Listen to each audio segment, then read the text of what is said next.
এই প্রচন্ড গরমে যখন মানুষ ঘর থেকে বেরোতে চায় না, তখন আমরা সদল বলে মিলে সকাল 7টার বাসে ঘুরতে বেরিয়ে গেছি। রাস্তার মাঝখানে বাস দাঁড়ালো, দেখলাম তেলে ভাজা ব্রেকফাস্টের জন্য, দেখেই তো গা গুলিয়ে উঠলো। তারপর রক্ষা পেলাম ডিম টোস্ট খেয়ে। পৌঁছতেই গন্তব্যস্থলে দেখলাম হোটেল থেকে পাঠিয়ে দিয়েছে গাড়ি, আর সেই গাড়ি করে পৌঁছে গেলাম হোটেল। হোটেল ছিল বেশ সুন্দর, সাথে সুইমিং পুল।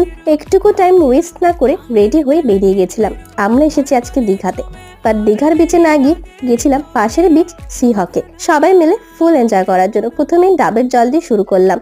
এখানে চলছিল গোবিন্দার বডি মাসাজ। সমুদ্রে ঘুরতে এসে সি ফুড খাবো না তাও আবার হয় নাকি, তার জন্য ভোলা মাছ আর কাঁকড়া কেটে তারপর ওখানে বসে রান্না করালাম। দারুণ টেস্ট হয়েছিল। ভোলা মাছ তো দেওয়ার সাথে সাথে শেষ। তারপর খাকড়াটা আমরা ডাবের জলের সাথে শেষ করলাম। তারপর চলে গেলাম খাওয়া দাওয়ার পর্ব শেষ করে সমুদ্রে করেছি অনেক আনন্দ।